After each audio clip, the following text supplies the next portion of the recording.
How do you encourage people to become vegan and not to think we're not healthy?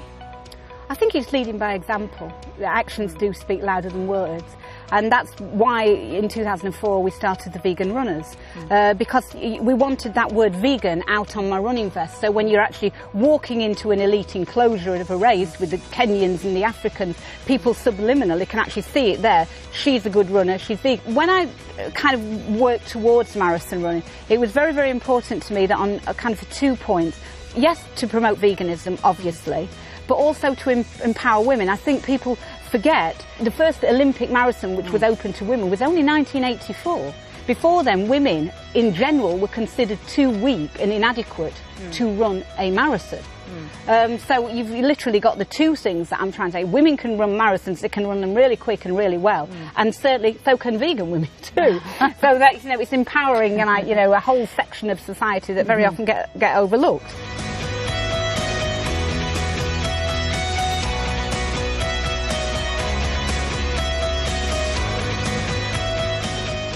Fiona, it's very important to know,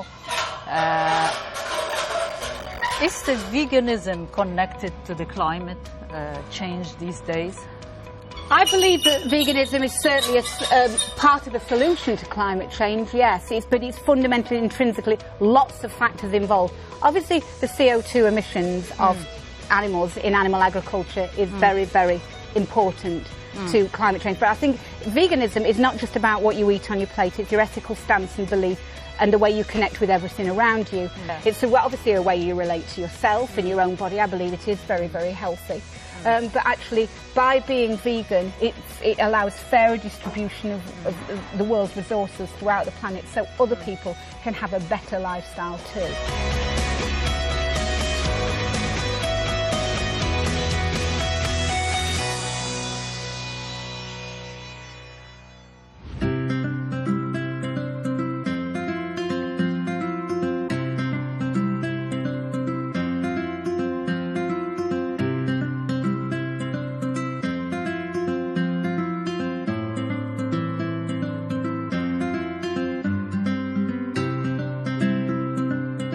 I like to know, what do you eat, the style of food do you eat? I eat very, very plain food. I don't buy any of the processed vegan products that have become very popular at the moment. Yes. Because I've never actually had them or craved them. What you've never had, you never miss.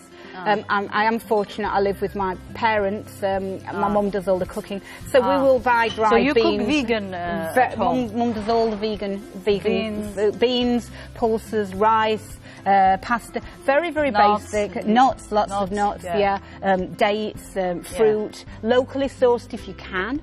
So it's very, very basic vegetables and very, very old mantra. My grandma always used to say that you have as many colours on your plate as possible. So Mum always tried to do 10 colours on the plate. So I like things like beetroot. Eat a colourful platter. But that's healthy, very healthy. And the very, very strange thing about me that I was always very, very reluctant to say is that I only eat one meal a day. And I eat only nothing. One meal a day? One meal a day. Big meal? Not particularly huge meal, and nothing in between. And you're a marathon runner, and you're very healthy to run miles and miles and miles. And you know, tell them vegan are very healthy. So I'm not a big food fixator. Just as long as I've got enough, I actually understand the blessing of having enough, because I understand that many don't have that privilege. Yes. And I think that's very important.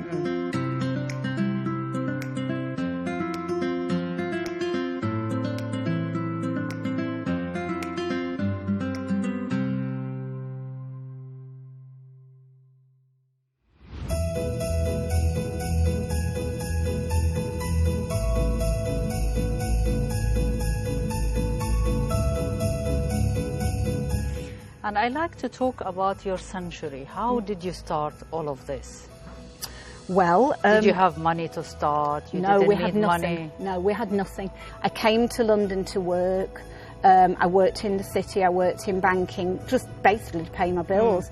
But I started to rescue animals in the property I was living in. I was actually living in a rented property at the time, and I'd got a menagerie of dogs and cats and chinchillas and hamsters and a couple of chickens.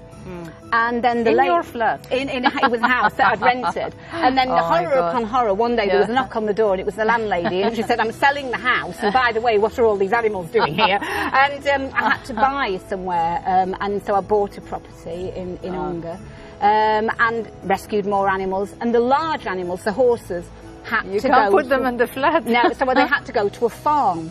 The whole of my family, great aunts, grandparents, everybody chipped in anything they'd got to try and get the opportunity of buying a small piece of land where the animals that I'd already rescued could be safe under my care. And there is a kind of funny story, like my great aunt, she's 98 years old at the time she was, and when she knew there was the slightest possibility of Fiona fulfilling this dream, she got under a bed, under a mattress, she got a sock with £1,000 for a funeral pushed into it, and she said, give it to her, and I'll just have to make sure I don't die just yet.